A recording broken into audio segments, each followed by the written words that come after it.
आज दिल्लीमध्ये जे काही ज्या विजयाच्या दिशेने आम्ही जो वाटचाल करतो, जे आकडे तुम्ही मला सांगतायत, परत एकदा दिल्लीच्या जनतेने आमचे आदरणीय पंतप्रधान नरेंद्र मोदीजींच्या नेतृत्वावर विश्वास ठेवलेला आहे।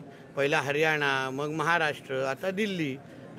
आज पूर्ण देश आज हा मोदीजींच्या विचारांवर आणि मोदीजींच्याच नेतृत्वावर विश्वास ठेवणारा आमचा भारत देश आहे आणि म्हणून त्याच्यावर अजून एकदा शिक्कामोर्तब झालेला आहे। ते कालपासून जे ते 3 इडियट आलेले, जे काही माकडं काल बोलायला बघत होते, आज ते कुठे माकडं गेले?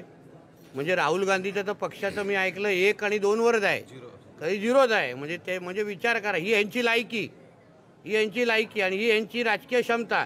आणि बोलतात कोणावर आहे? मोदीजींवर। बोट कोणावर ठेवतात? EVMवर। लोकांची मनं जिंकायची नाही आणि नुसतं EVMवर ज्याच्यावर ते स्वतः निवडून आले याच्याबद्दल बोंबलत बसायचं। म्हणून आज दिल्लीच्या जनतेचं भारतीय जनता पक्षाचा कार्यकर्ता म्हणून मी त्यांचे आभार मानेन। मला वाटतं 25 का 27 वर्षानंतर परत एकदा भारतीय जनता पक्षाच्या विचाराचा मुख्यमंत्री आणि सरकार तिथे बसणार आहे। हे सगळं श्रेय आमचे पंतप्रधान आदरणीय मोदीजींचं आणि आमच्या सगळ्या वरिष्ठ नेतृत्वाचं आणि